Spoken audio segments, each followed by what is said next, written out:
Revista Espírita, junho 1861. Jornal de Estudos Psicológicos, Allan Kardec, ano 4, número 6, segunda parte. Conversas familiares de além-túmulo. É um erro imaginar que não tenhamos nada a ganhar nas conversas com os espíritos de homens vulgares e que só dos homens ilustres podem sair ensinamentos proveitosos. Em seu número, por certo, muitos serão insignificantes, mas muitos também, de quem menos se espera, saem revelações de grande importância para o observador sério. Aliás, há um ponto que nos interessa em grau supremo, porque nos toca mais de perto. É a passagem, a transição da vida atual à vida futura, passagem tão temida que só o Espiritismo pode nos fazer encará-la sem pavor, e que só podemos conhecer estudando os casos atuais, isto é, os que acabam de transpô-la, sejam ilustres ou não.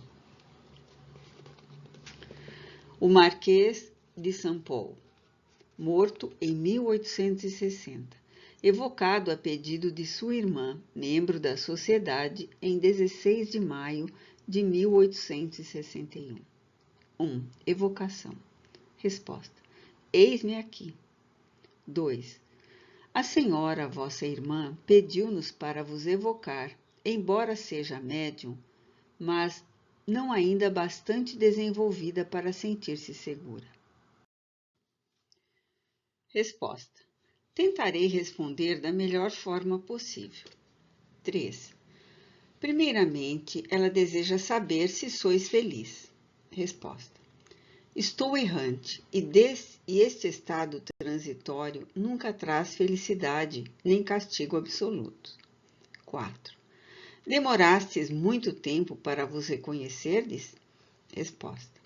Fiquei muito tempo em perturbação e dela não saí senão para bendizer a piedade dos que não me esqueciam e oravam por mim. 5. Podeis avaliar o tempo dessa perturbação? Resposta. Não. 6. Quais de vossos parentes logo reconhecestes? Resposta. Reconheci minha mãe e meu pai. Ambos me receberam ao despertar. Eles me iniciaram na vida nova. 7. Como explicar que no fim de vossa doença parecieis conversar com os que havíeis amado na terra? Resposta. Porque tive, antes de morrer, a revelação do mundo que iria habitar. Eu era vidente antes de morrer, e meus olhos se velaram na passagem da separação definitiva do corpo, porque muito vigorosos ainda eram os laços carnais. Observação. O fenômeno do desprendimento antecipado da alma é muito frequente. Antes de morrer, muitas pessoas entreveem o mundo dos espíritos. É, sem dúvida, com o objetivo de suavizar, pela esperança, o pesar de deixar a vida. Mas o espírito acrescenta que seus olhos se velaram durante a separação. É, com efeito, o que sempre ocorre.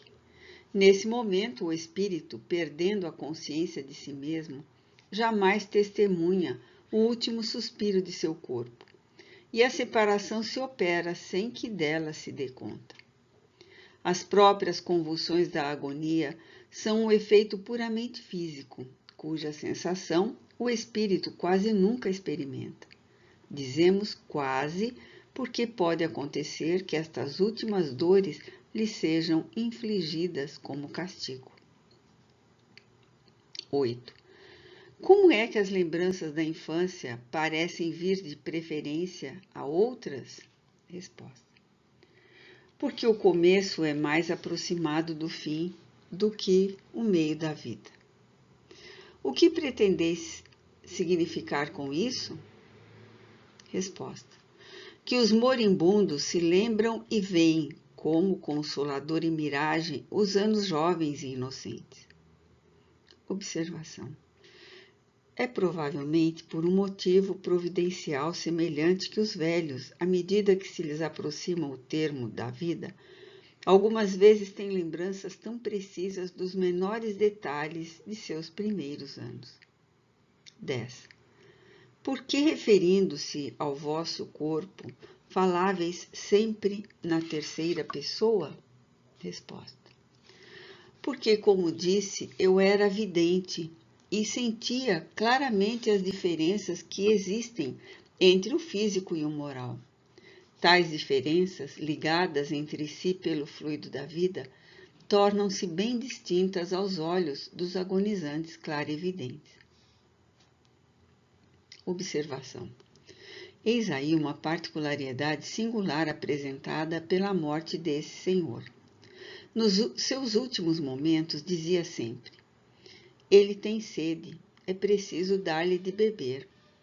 Ele tem frio, é preciso aquecê-lo. Ele sofre em tal região, etc. E quando lhe diziam: mas sois vós que tendes sede, ele respondia: não, é ele. Aqui se desenham perfeitamente as duas existências. O eu pensante está no espírito e não no corpo.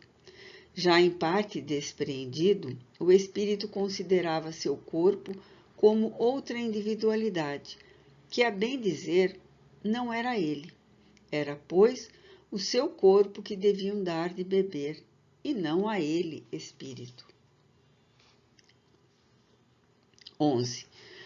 O que dissestes do vosso estado errante e da duração da vossa perturbação levam a crer que não sois muito feliz, e, no entanto, vossas qualidades deveriam fazer supor o contrário. Aliás, há espíritos errantes que são muito felizes, como há os muito infelizes. Resposta. Estou num estado transitório. As virtudes humanas aqui adquirem seu verdadeiro valor. Sem dúvida, meu estado é 100.000 vezes preferível ao da encarnação terrena, mas sempre carreguei comigo as aspirações do verdadeiro bem e do verdadeiro belo, e minha alma não será saciada senão quando se alcançar aos pés de seu Criador. Henri Mondé, Sociedade Espírita Parisiense, 26 de abril de 1861. Os jornais anunciaram, em fevereiro último, a morte súbita do pastor Henri Mondé, o célebre calculador que sucumbiu nos primeiros dias de fevereiro de 1861 a um ataque de apoplexia na diligência de Condom, Gers, com cerca de 34 anos. Tinha nascido em Touraine e, desde a idade de 10 anos, fez-se notar pela prodigiosa facilidade com que resolvia, de cabeça, as mais intrincadas questões de aritmética. Embora completamente iletrado e não havendo feito nenhum estudo especial. Logo atraiu a atenção e muitas pessoas iam vê-lo enquanto pastoreava seus rebanhos. Os visitantes divertiam-se em propor-lhe problemas, o que lhe proporcionava pequeno lucro. Lembravam ainda o pastor napolitano, Vito Mangiamelli, que, poucos anos antes, tinha apresentado um fenômeno semelhante. Um professor de matemática do Colégio de Tours pensou que um dom natural tão notável deveria dar resultados surpreendentes se fosse auxiliado. Em consequência, empenhou-se na tarefa de educá-lo, mas não tardou a perceber que lidava com uma das mais refratárias naturezas. Com efeito, aos 16 anos, mal sabia ler e escrever corretamente. E coisa extraordinária, jamais conseguira o professor que ele retivesse o nome das figuras elementares de geometria, de sorte que sua faculdade era inteiramente circunscrita às combinações numéricas. Era, pois, um calculador, mas não um matemático. Outra singularidade é que ele jamais pôde dobrar-se às nossas fórmulas de cálculo. nem mesmo as compreendia.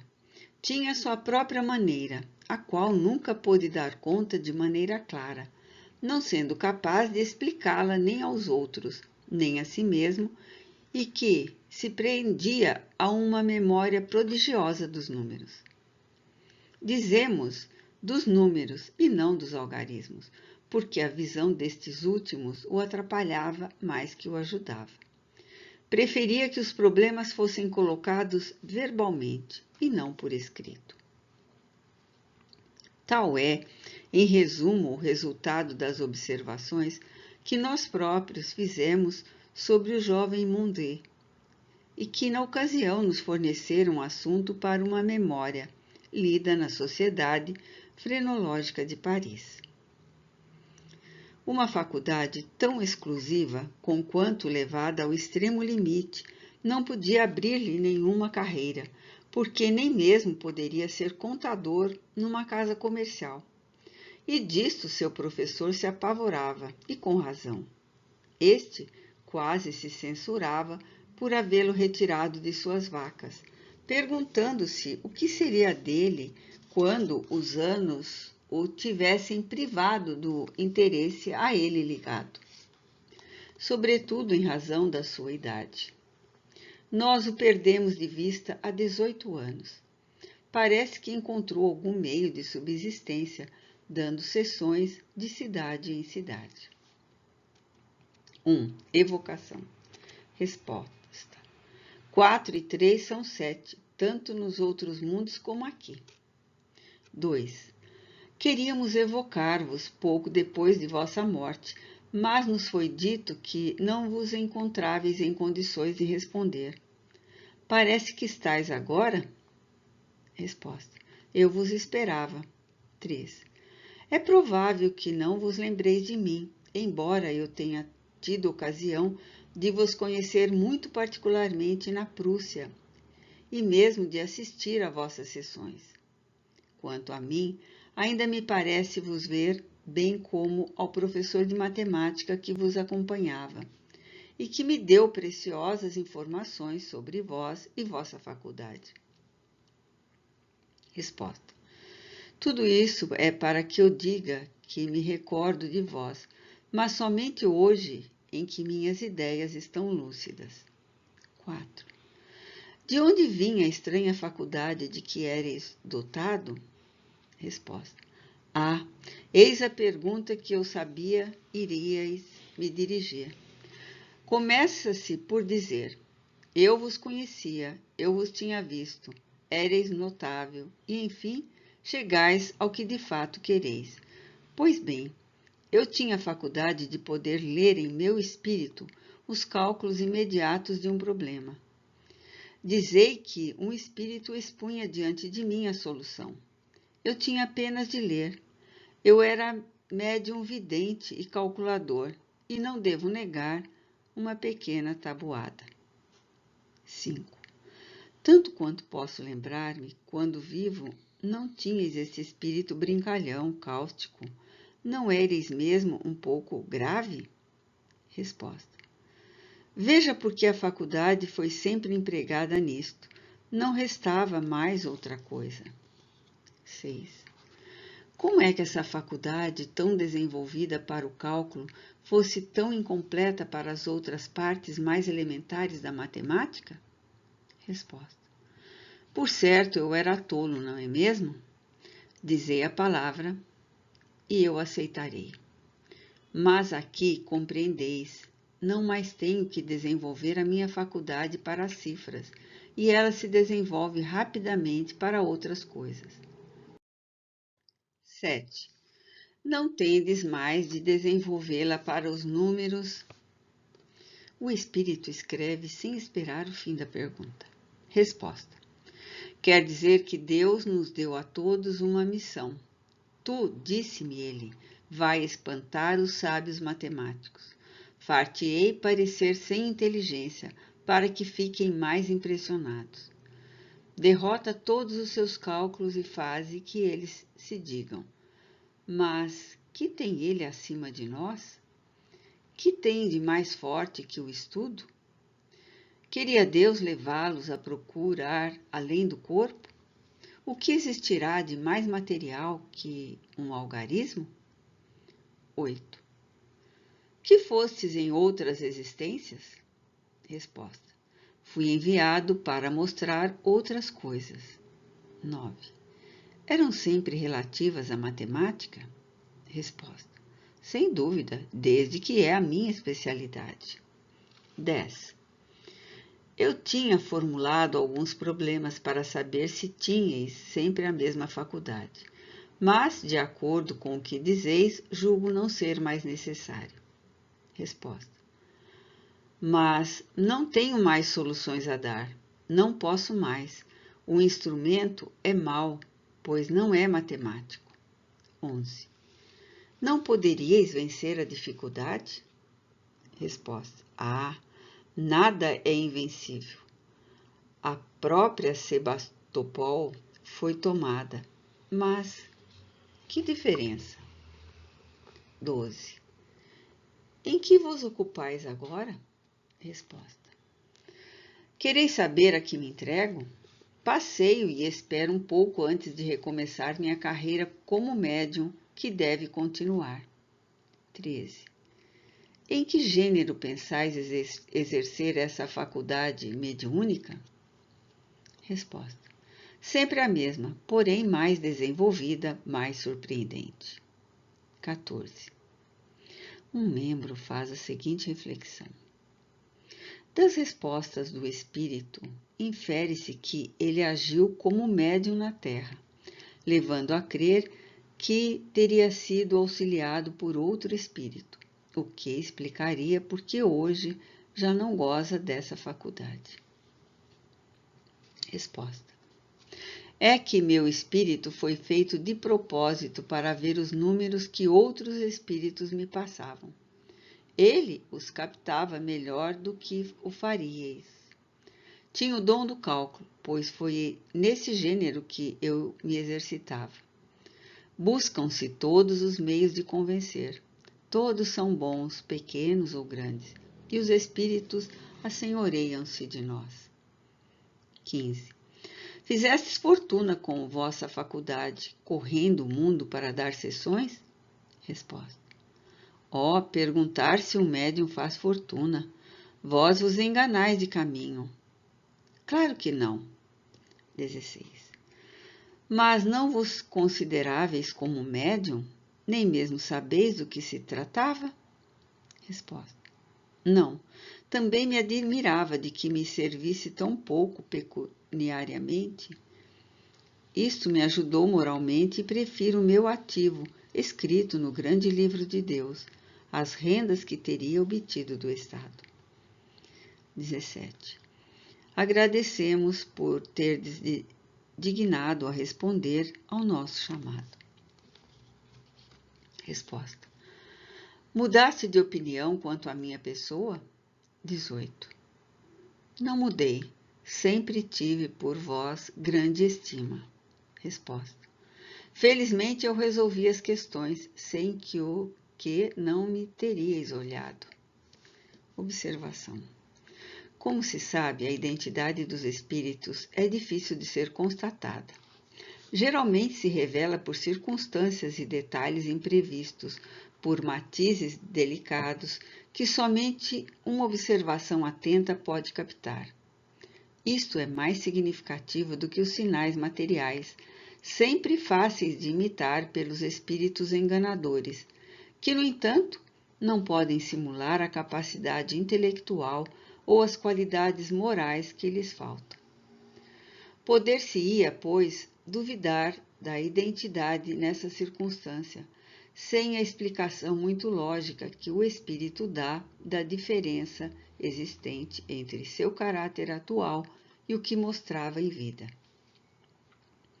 Porque a resposta numérica que ele dá à evocação não pode ser considerada como prova autêntica. Seja qual for a opinião que se possa formar a respeito da evocação acima, temos de convir que, ao lado do pensamento facecioso, ela os encerra profundos, sobretudo as respostas às perguntas 7 e 16. São notáveis quanto a isto. Delas ressalta igualmente assim como das respostas dadas por outros espíritos, que o espírito, Mondé, tem uma predisposição para a matemática, que é provável tenha exercido essa faculdade em outras existências, mas que não pertenceu ao rol de nenhuma das celebridades da ciência. Dificilmente se conceberia que um verdadeiro sábio fosse reduzido a fazer esforços de cálculo para divertir o público, sem alcance e sem utilidade científica. Haveria muito mais motivos para duvidar de sua identidade se tivesse feito passar por Newton ou Laplace. Nota 109. Pierre-Simon de Laplace, 1749-1827, astrônomo e matemático francês. Senhora Anaïs Gourdon, jovem mulher, notável pela doçura de caráter e pelas mais eminentes qualidades morais, falecida em 1860. Evocada a pedido de seu pai e de seu marido. Pertencia a uma família de trabalhadores das minas de carvão nos arredores de Saint-Étienne. Circunstância importante para melhor apreciar a sua evocação. 1. Evocação. Resposta. Eis-me aqui. 2. Vosso marido e vosso pai pediram-me que eu vos chamasse e se sentirão felizes em obter uma comunicação vossa. Resposta. Também estou muito feliz em poder dá-la. 3. Por que fostes subtraída tão cedo à afeição de vossa família? Resposta. Porque terminava as minhas provas terrestres. 4. Ides vê-los algumas vezes? Resposta. Estou incessantemente junto deles. 5. Sois feliz como espírito? Resposta. Sou feliz, espero, aguardo, amo. Os céus não constituem terror para mim, e espero, confiante e com amor, que as brancas asas me conduzam. 6. Que entendeis por essas asas? Resposta. Entendo tornar-me espírito puro e resplandecer como os mensageiros celestes que me deslumbram. Observação. As asas dos anjos, arcanjos e serafins, que são espíritos puros, não passam, evidentemente, de um atributo imaginado pelos homens para descrever a rapidez com a qual se transportam, uma vez que a sua natureza etérea os dispensa de qualquer sustentáculo para percorrer os espaços. Contudo, podem aparecer aos homens com esses acessórios, e assim compreenderem ao pensamento destes, do mesmo modo que outros espíritos tomam a aparência que tinham na terra, para se fazerem mais bem conhecidos. 7. Vedes vosso cunhado morto há algum tempo e que evocamos o ano passado? Resposta. Eu o vi entre os espíritos quando cheguei. Agora não o vejo mais. 8. Por que não o vedes mais? Resposta. Não sei quanto a isso. 9. Vossos parentes podem fazer algo que vos seja agradável? Resposta. Podem. Esses entes queridos não devem mais me entristecer com a visão de seus pesares, pois sabem que não estou perdida para eles. Que meu pensamento lhes seja suave, leve e perfumado em sua lembrança. Transitei na vida como uma flor, e nada de triste deve substituir de minha rápida passagem. 10. Como se explica que a vossa linguagem seja tão poética e tão pouco relacionada com a posição que tinheis na terra? Resposta. Porque é minha alma que fala. Sim, eu tinha conhecimentos adquiridos e muitas vezes Deus permite que espíritos delicados se encarnem entre os homens mais rudes para lhes fazer pressentir as delicadezas que atingirão e que mais tarde compreenderão. Observação. Sem esta explicação tão lógica e tão conforme à solicitude de Deus para com as suas criaturas, dificilmente nos daríamos conta do que, à primeira vista, poderia parecer uma anomalia. Com efeito que de mais gracioso e mais poético que a linguagem do espírito dessa jovem senhora, educada em meio aos mais rudes trabalhos? A contrapartida se vê muitas vezes. São espíritos inferiores encarnados entre homens mais adiantados, mas com o objetivo oposto. É em vista de seu próprio adiantamento que Deus os põe em contato com um mundo esclarecido, e algumas vezes também para servirem de prova a esse mesmo mundo. Que outra filosofia pode resolver tais problemas? 11. Evocação do Sr. Gourdon, filho mais velho, já evocado em 1860. Resposta. Eis-me aqui. 12. Lembrai-vos de que já fostes chamado por mim? Resposta. Sim, perfeitamente. 13. Como é que vossa cunhada não vos vê mais? Resposta. Ela se elevou. Observação. A esta pergunta ela havia respondido: não sei quanto a isto. Sem dúvida, por modéstia. Agora tudo se explica. De uma natureza superior, pertence a uma ordem mais elevada, enquanto ele ainda está retido na terra. Seguem caminhos diferentes. 14. Quais têm sido vossas ocupações desde aquela época? Resposta. Avancei na via dos conhecimentos, ouvindo as instruções dos nossos guias. 15. Poderíeis dar uma comunicação para o vosso pai que ficará muito feliz? Resposta. Caro pai, não creiais perdidos os teus filhos e não sofras ante a visão dos nossos lugares vazios.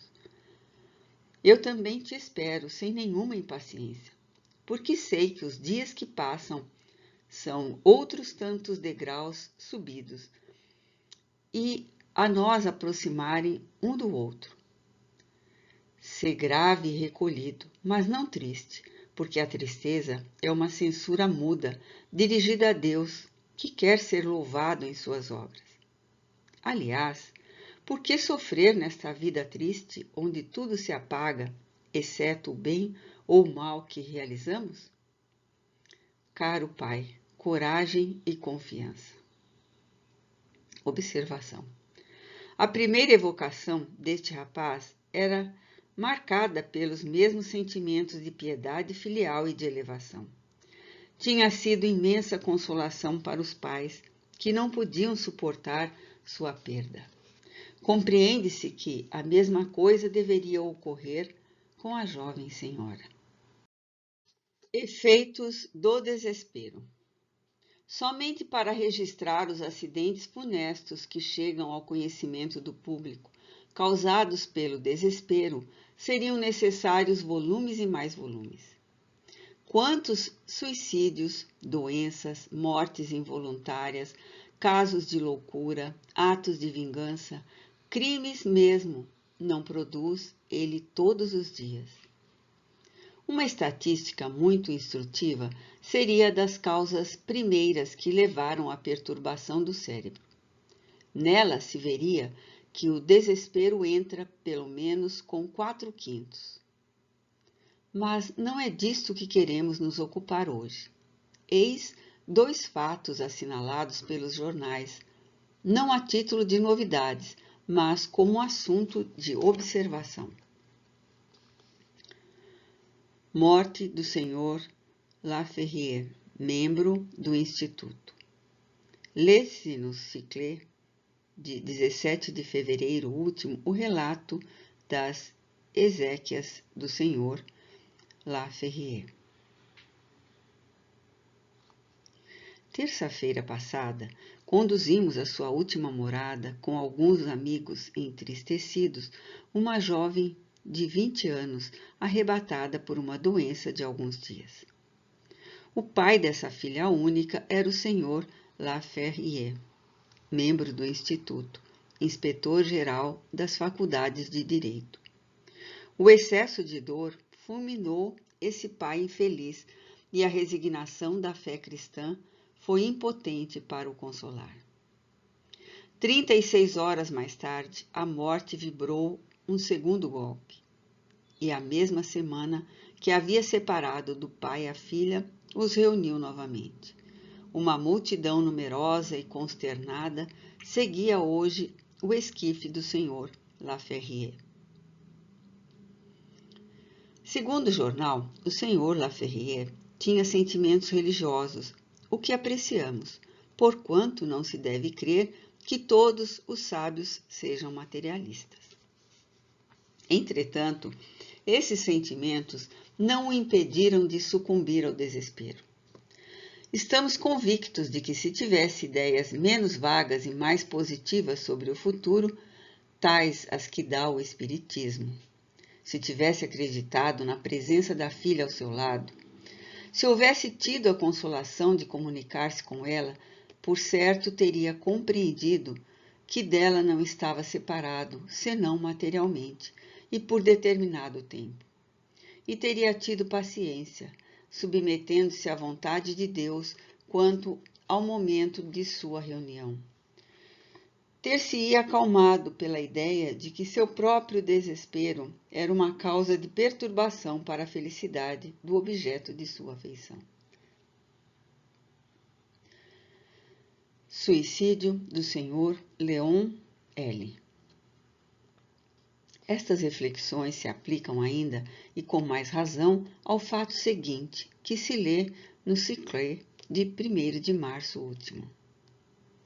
O Sr. Leon L., de 25 anos, empresário de ônibus de Villemomble, em Paris, havia se casado há cerca de 2 anos com uma jovem a quem amava apaixonadamente.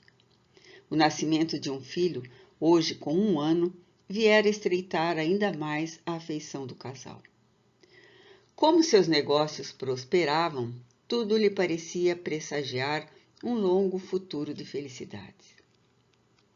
Há alguns meses, a senhora L. foi subitamente acometida de febre tifoide.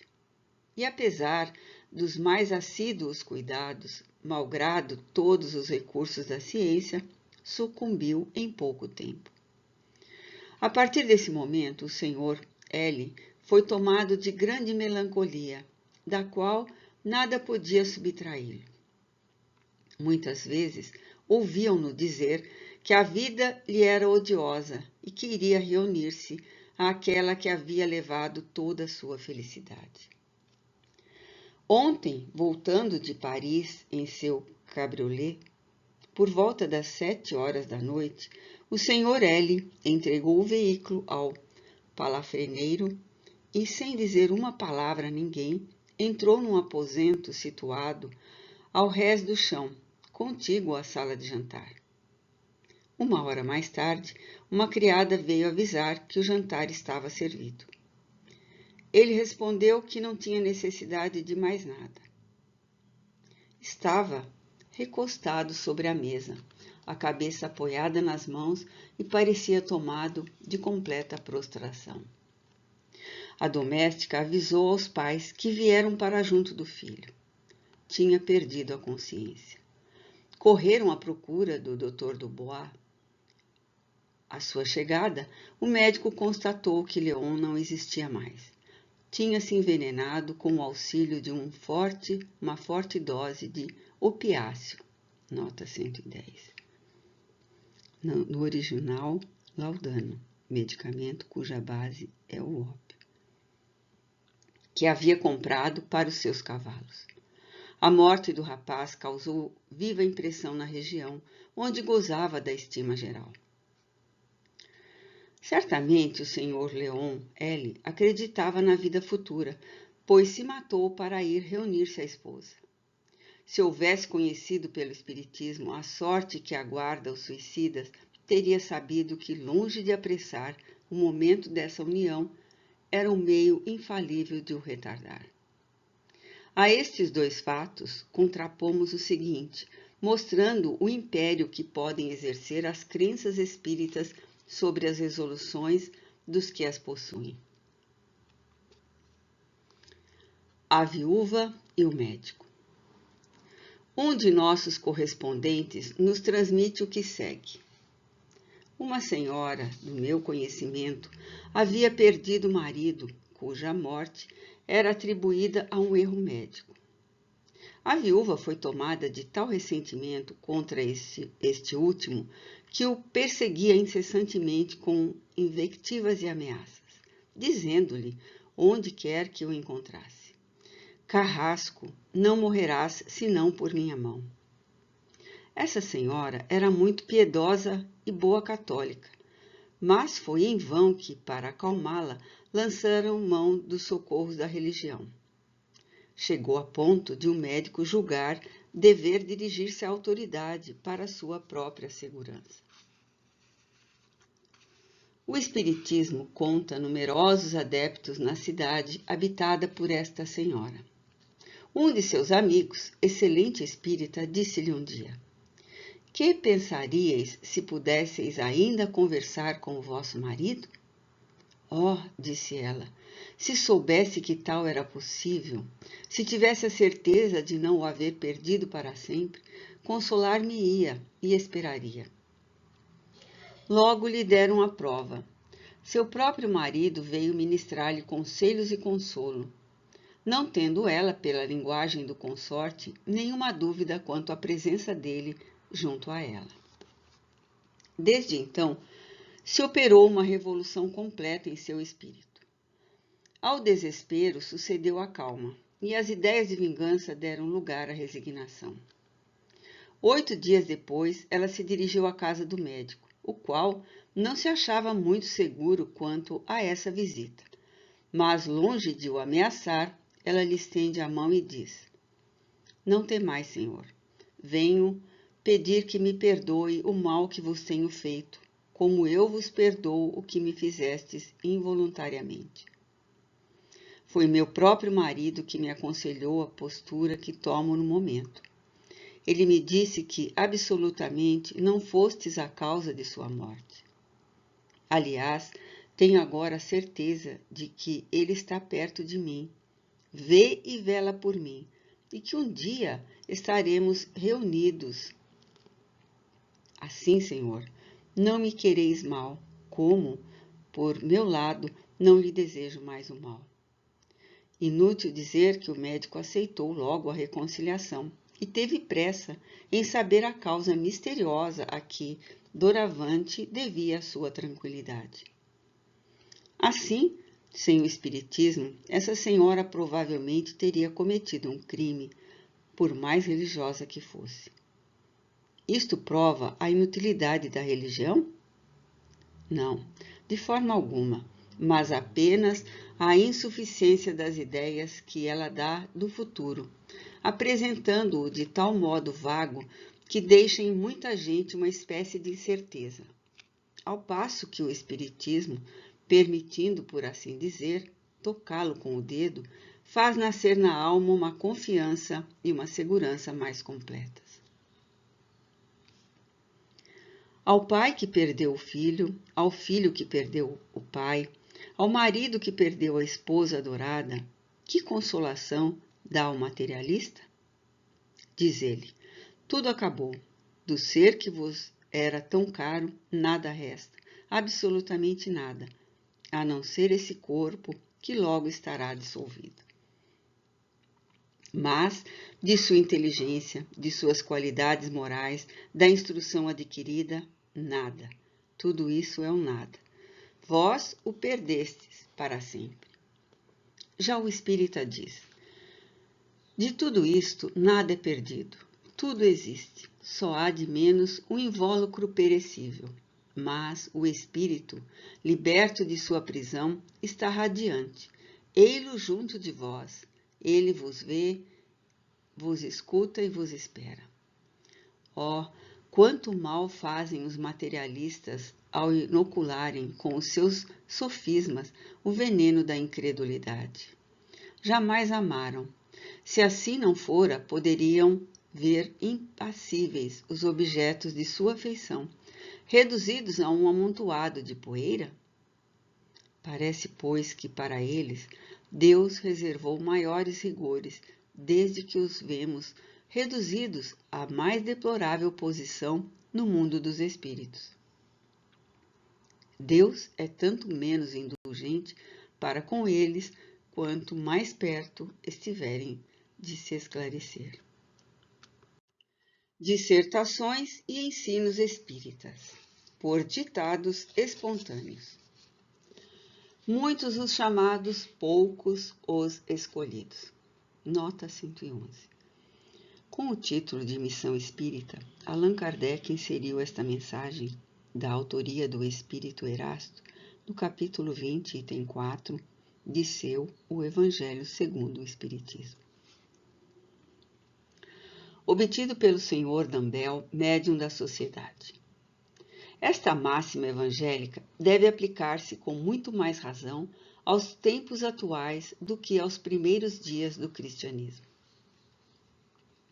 Com efeito, já não escutais o ruído da tempestade que há de arrebatar o velho mundo e abismar no nada o conjunto das iniquidades terrenas?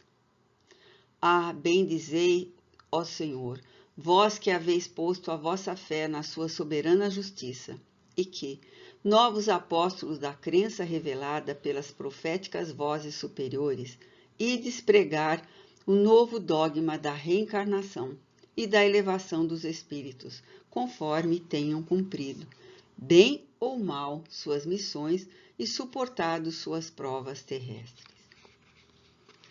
Não mais vos assusteis.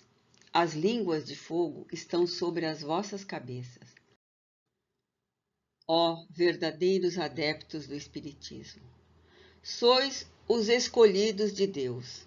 Ide e pregai a palavra divina. É chegada a hora em que deveis sacrificar a sua propagação aos vossos hábitos, aos vossos trabalhos, às vossas ocupações fúteis. Ide e pregai.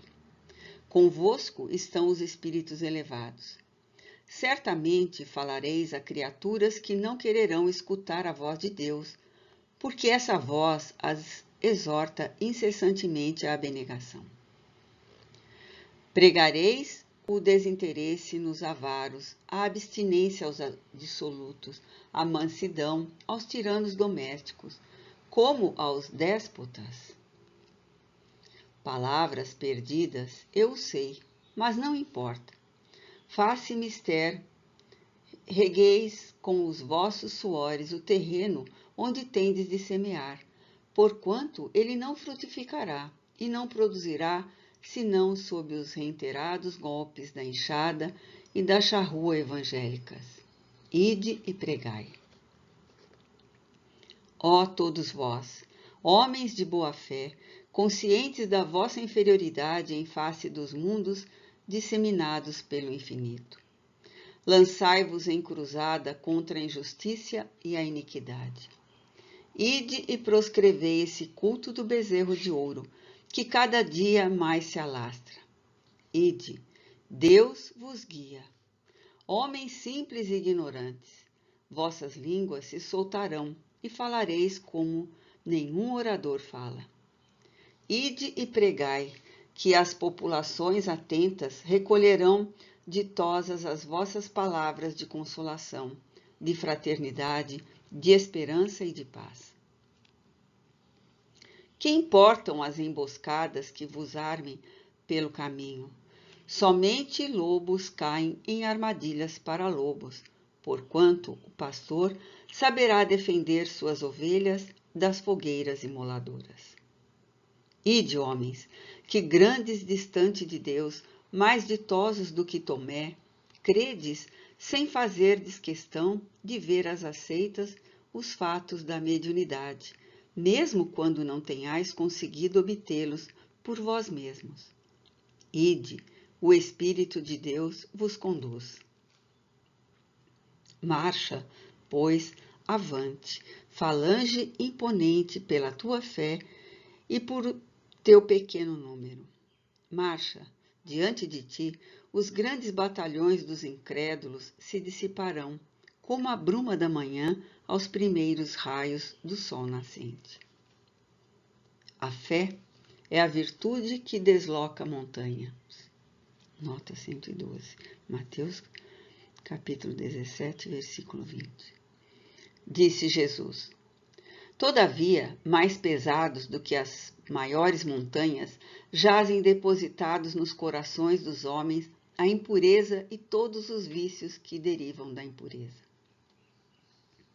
Parti, então, cheios de coragem, para removerdes essa montanha de iniquidades que as futuras gerações só deverão conhecer como lenda, do mesmo modo que vós, que só muito imperfeitamente conheceis os tempos que antecederam a civilização pagã.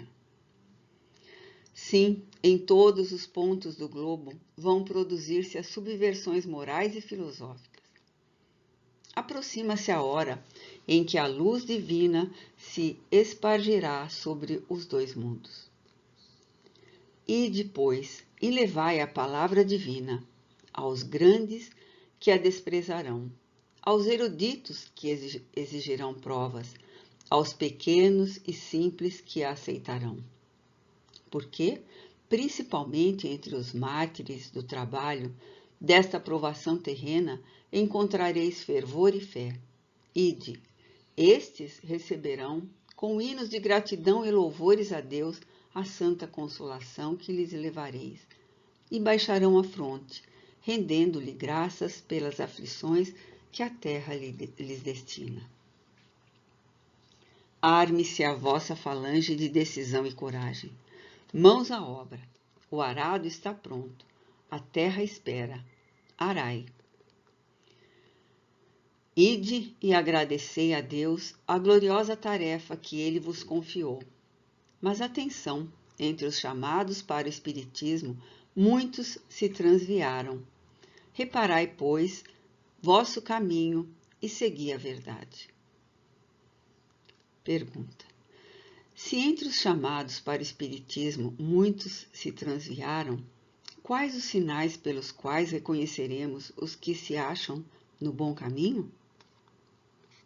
Resposta: reconhecê-los eis pelos princípios da verdadeira caridade, que eles ensinarão e praticarão. Reconhecê-los eis pelo número de aflitos a que levem consolo. Reconhecê-los eis pelo seu amor ao próximo, pela sua abnegação, pelo seu desinteresse pessoal. Reconhecê-los eis, finalmente, pelo triunfo de seus princípios, porque Deus quer o triunfo de sua lei. Os que seguem sua lei, esses são os escolhidos, e ele lhes dará a vitória. Mas ele destruirá aqueles que falseiam o espírito dessa lei e fazem dela degrau para contentar sua vaidade e sua ambição. Erasto, anjo da guarda do médium. Ocupação dos espíritos. Médium Senhora Costel.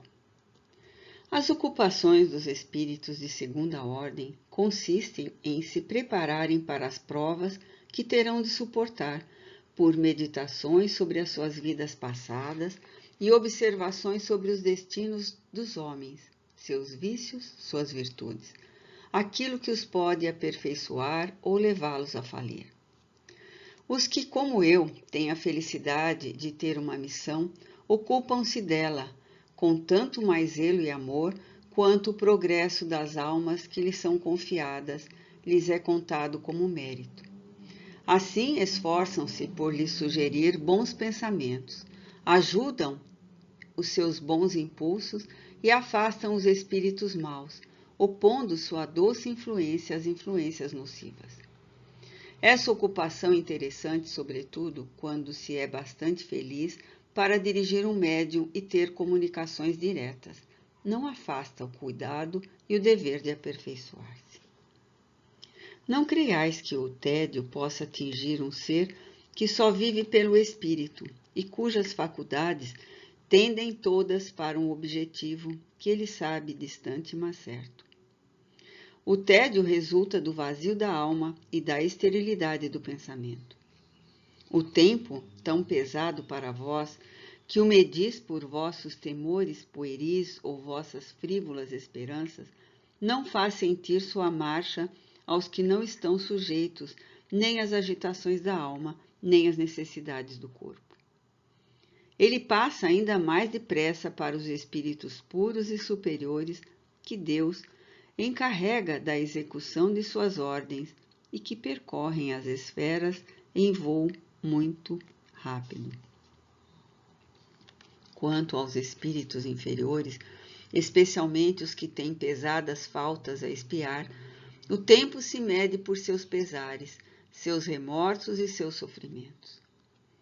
Os mais perversos dentre eles buscam escapar fazendo o mal, isto é, sugerindo a maldade. Então experimentam uma áspera e fugidia satisfação do doente que coça a sua ferida, não fazendo senão aumentar a dor. Assim, seus sofrimentos aumentam de tal sorte que acabam fatalmente por procurar o remédio, que outra coisa não é que o retorno ao bem. Os pobres espíritos, que apenas foram culpados pela fraqueza ou pela ignorância, sofrem a sua inanidade, o seu isolamento. Lamentam o seu envoltório terreno, seja qual for a dor que lhes tenha causado. Revoltam-se e se desesperam até o momento em que percebem que só a resignação e a vontade firme de volver ao bem podem aliviá-los. Acalma-se e compreendem que Deus não abandona nenhuma de suas criaturas. Marci Acre, Espírito Familiar. O deboche, enviado pelo Sr. Sabot de Bordeaux. A escolha dos bons autores é muito útil e os que exercem seu domínio sobre vós, excitando-vos a imaginação pelas loucas paixões humanas, não fazem senão corromper o coração e o espírito. Com efeito, não é entre os apologistas da orgia, do deboche, da volúpia e dos que preconizam os prazeres materiais que se podem aurir lições de melhoramento moral. Pensai, pois, meus amigos, que se Deus vos deu paixões, foi com o objetivo de vos fazer concorrer para os seus desígnios, e não para a satisfazer como um animal. Ficai certos de que se consumis a vossa vida em loucos prazeres, que apenas deixam remorsos e o vazio no coração, não agireis segundo os propósitos de Deus. Se vos é dado reproduzir a espécie humana, é que milhares de espíritos errantes esperam no espaço a formação dos corpos de que têm necessidade para recomeçar suas provas e que, usando as vossas forças em ignóbeis volúpias, ides de encontro aos desígnios de Deus, e grande será o vosso castigo. Bani, pois, essas leituras, das quais não tirais nenhum proveito, nem para a vossa inteligência, nem para o vosso aperfeiçoamento moral. Que os escritores sérios de todos os tempos, de todos os países, vos façam conhecer o belo e o bem, que elevem vossa alma pelo encanto da poesia, ensinando-vos o emprego útil das faculdades com que o Criador vos dotou. Felícia, filha do médium. Observação. Não haverá algo de profundo e de sublime nessa ideia que dá à reprodução do corpo um objetivo tão elevado? Os espíritos errantes esperam esses corpos de que necessitam para o seu próprio adiantamento, e que os espíritos encarnados estão encarregados de reproduzir, como o homem espera a reprodução de certos animais para vestir-se e alimentar-se. Disso resulta outro ensinamento de alta gravidade. Se não se admite que a alma já tenha vivido, é absolutamente necessário que seja criada no momento da formação e para o uso de cada corpo. De onde se segue que a criação da alma por Deus estaria subordinada ao capricho do homem, e na maior parte das vezes é o resultado do deboche. Como todas as leis religiosas e morais condenam a depravação dos costumes, e Deus se aproveitaria disto para criar almas. Perguntamos a todo homem de bom senso se é admissível que Deus se contradiga a tal ponto? Não seria glorificar o vício, uma vez que se prestaria à realização dos mais elevados desígnios do Todo-Poderoso, a criação das almas? Que nos digam se tal não seria a consequência da formação simultânea das almas e dos corpos. E seria pior ainda se fosse admitida a opinião dos que pretendem que o homem procrie a alma ao mesmo tempo que o corpo. Admitir, ao contrário, a pré-existência da alma, e toda contradição desaparece. O homem não procria senão a matéria do corpo. A obra de Deus, a criação da alma imortal, que um dia deve se aproximar dele, não mais está submetida ao capricho do homem. É assim que, fora da reencarnação, surgem dificuldades insolúveis a cada passo, e se cai na contradição e no absurdo quando se quer explicá-las. O princípio da unicidade da existência corporal para decidir sem retorno os destinos futuros do homem perde terreno e partidários diariamente. Podemos, pois, dizer com segurança que, em pouco tempo, o princípio contrário será universalmente admitido como o único lógico, o único conforme à justiça de Deus e proclamado pelo próprio Cristo quando disse: Eu vos digo que é necessário nascer várias vezes antes de entrar no reino dos céus. Sobre o perispírito. Ditado espontâneo a propósito de uma discussão que acabava de ocorrer na sociedade quanto à natureza do espírito e do perispírito. Médium Senhor A. Didier. Segui com interesse a discussão que se estabeleceu agora mesmo e que vos pôs em tão grande embaraço. Sim, faltam as palavras cor e forma para expressarem o perispírito e sua verdadeira natureza. Mas há uma coisa certa. O que uns chamam perispírito não é senão o que outros chamam envoltório fluídico material. Quando se discute semelhantes questões, não são as frases que devemos buscar, mas as palavras. Para me fazer compreender de maneira mais lógica, direi que esse fluido é a perfectibilidade dos sentidos e a extensão da visão e das ideias. Refiro-me aqui aos espíritos elevados. Quanto aos espíritos inferiores, os fluidos terrestres são ainda completamente inerentes a eles. Assim como vedes, são matéria. Daí os sofrimentos da fome, do frio, etc. Sofrimentos que não podem alcançar os espíritos superiores, considerando-se que os fluidos terrestres são depurados em torno do pensamento, isto é, da alma. Para seu progresso, a alma sempre tem necessidade de um agente. Sem agente, a alma nada é para vós, ou melhor dizendo, não pode ser concebida por vós. Para nós outros, espíritos errantes, o perispírito é o agente pelo qual nos comunicamos convosco, seja indiretamente por vosso corpo ou vosso perispírito, seja diretamente por vossa alma. Daí as infinitas gradações de médiuns e de comunicações. Agora, resta o ponto de vista científico, isto é, a essência mesma do perispírito. Isto é outra questão. Primeiro, compreendei moralmente, não resta mais que uma discussão sobre a natureza dos fluidos, o que é inexplicável no momento.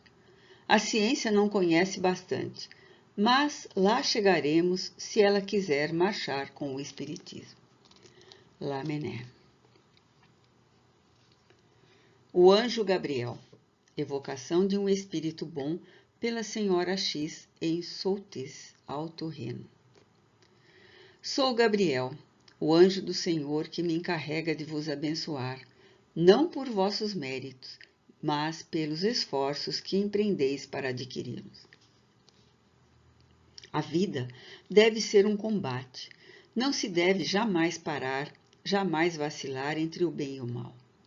A hesitação vem de Satã, isto é, dos espíritos maus. Coragem, pois. Quanto mais espinhos encontrardes em vosso caminho, mais esforços vos farão necessários para segui-lo.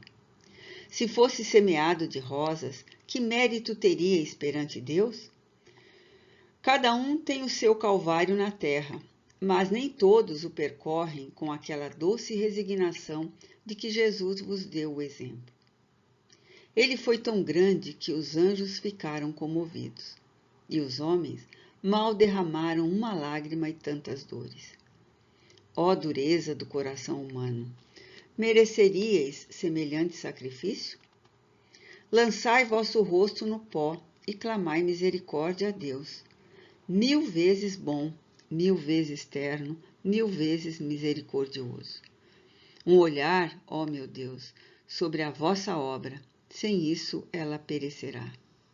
Seu coração não está à altura do vosso. Ele não pode compreender este excesso de amor de vossa parte. Tende piedade, tende 1000 vezes piedade de sua fraqueza. Levantai sua coragem por pensamentos que só podem proceder de vós. Sobretudo, abençoai-os, a fim de que deem frutos dignos de vossa imensa grandeza. Hosana no mais alto dos céus e paz aos homens de boa vontade. É assim que terminarei as palavras de Deus, que Deus me ordenou vos transmitisse. Sede benditos no Senhor, para que possais despertar um dia em seu seio. Despertai. Sociedade Espírita de Paris. Médium Senhora Costel. Falarei dos sintomas e predições que por toda parte anunciam a vinda de grandes acontecimentos que o nosso século encerra. Em sua tocante bondade, os espíritos mensageiros de Deus advertem o espírito dos homens como as dores previnem a mãe quanto à proximidade do parto. Esses sinais, muitas vezes desprezados e, entretanto, sempre justificados, nesse momento se multiplicam ao infinito. Por que sentis todo o espírito profético agitar-vos os corações e abalar-vos as consciências? Por que as incertezas? Por que os desfalecimentos que turvam os corações? Por que o despertar do espírito público que em toda parte arvora a sua altiva bandeira? Por quê? É que os tempos são chegados. É que o reino do materialismo está cedendo e vai desabar. É que os prazeres do corpo, em breve desprezados, darão lugar ao reino da ideia. É que o edifício social será carcomido e será substituído pela jovem e triunfante legião das ideias espíritas, que fecundarão as consciências estéreis e os corações mudos. Que estas palavras incessantemente repetidas não vos achem distraídos e indiferentes.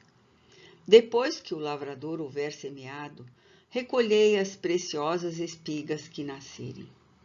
Não digais, a vida segue o seu curso e uma marcha normal. Nossos pais nada viram do que hoje nos anunciam. Não vemos mais que eles.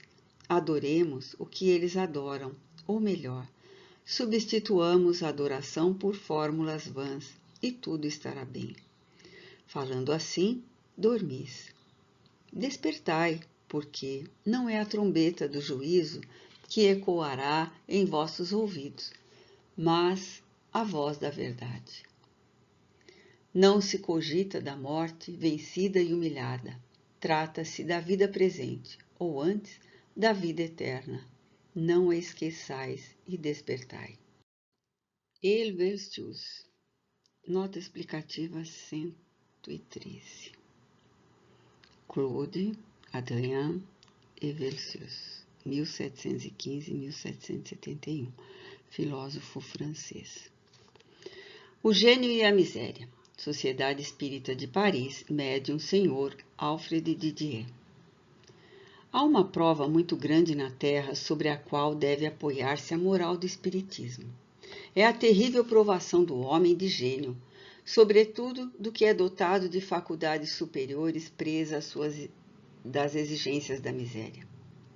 Ah, sim, esta prova moral, esta miséria da inteligência, muito mais que a do corpo, será o maior mérito para o homem que tiver cumprido sua missão. Compenetrai-vos dessa luta incessante do talento contra a miséria, esta hárpia que se lança sobre vós durante o festim da vida, semelhante ao monstro de Virgílio. Nota 114. Públio Virgílio Marão, 70 a.C., 19 a.C., poeta latino, autor das Bucólicas, das Geórgicas e da Eneida. Esta ele não terminou por ter falecido. E que diz a todas as suas vítimas: sois poderosos, mas sou eu quem vos mata. Eu que envio ao nada os dons de vossa inteligência, porquanto sou a morte do gênio. Eu sei que só alguns estão vencidos, mas os outros, quantos são? Há um pintor da escola moderna que assim concebeu o assunto. Um ser, o gênio, cujas asas se abrem, cujo olhar se volta para o sol. Quase que se ergue, mas cai sobre um rochedo, onde estão fixadas cadeias de ferro que talvez o reterão para sempre. É possível que o homem que teve esse sonho haja sido acorrentado e talvez, após sua libertação, se tenha recordado dos que deixara para sempre no rochedo. Gerard de Nerval. Transformação. Sociedade Espírita de Paris, médium Senhora Costel. Venho falar-te daquilo que mais importa nesta época de crise e de transformação. No momento em que as nações vestem a túnica viril, no momento em que o céu desvelado vos mostra, vagando nos espaços infinitos, os espíritos dos que julgáveis dispersos como moléculas ou servindo de pasto aos vermes, neste momento solene, faz-se necessário que, armado da fé, o homem não marche tateando nas trevas do personalismo e do materialismo. Como outrora os pastores, guiados por uma estrela, vinham adorar o menino Deus, é preciso que o homem, guiado pela brilhante aurora do Espiritismo, marche finalmente para a terra prometida da liberdade e do amor. É preciso que, compreendendo o grande mistério, saiba que o fim harmonioso da natureza, seu ritmo admirável, são os modelos da humanidade. Nesta impressionante diversidade que confunde os espíritos, distingui a perfeita similitude das relações entre as coisas criadas e os seres criados, e que essa poderosa harmonia vos leve a todos, homens de ação, poetas, artistas, operários, a união da qual devem fundir-se os esforços comuns durante a peregrinação da vida. Caravanas, assaltadas pelas tempestades e pelas adversidades, estendei vossas mãos amigas e marchai com os olhos fixos no Deus justo, que recompensa o cêntuplo aquele que tiver aliviado o fraco e o oprimido. Georges. A separação do espírito, enviado pelo Senhor Sabot de Bordeaux. Corpo de lama, foco de corrupção em que fermenta o levedo das paixões impuras. São seus órgãos que muitas vezes arrastam o espírito às sensações brutais que dizem respeito à matéria. Quando o princípio da vida orgânica se extingue por um dos 1000 acidentes aos quais está sujeito o corpo, o espírito se desprende dos laços que o retinham à sua fétida prisão e ei-lo livre no espaço. Todavia acontece que, quando ignorante, e sobretudo quando é muito culpado, um espesso véu lhe oculta as belezas da morada onde habitam os espíritos bons, e ele se encontra só ou na companhia de espíritos cruéis e inferiores, num círculo que lhe não permite nem ver onde chega, nem se lembrar de onde vem. Então se sente inquieto, sofredor, pouco à vontade, até que num tempo mais ou menos longo, seus irmãos, os espíritos, vêm esclarecê-lo sobre a sua posição e lhe abrem os olhos para que se lembre do mundo dos espíritos que habitou e dos diferentes planetas, onde sofrerá suas diversas encarnações. Se a última foi bem conduzida, ela lhe abre as portas dos mundos superiores. Mas se foi inútil e cheia de iniquidades, ele é punido pelo remorso. Somente depois que o espírito se curvou à cólera de Deus, por seu arrependimento e pela prece de seus irmãos, recomeça a viver, o que não é uma felicidade, mas um castigo ou uma provação. Ferdinand, Espírito Familiar. Allan Kardec.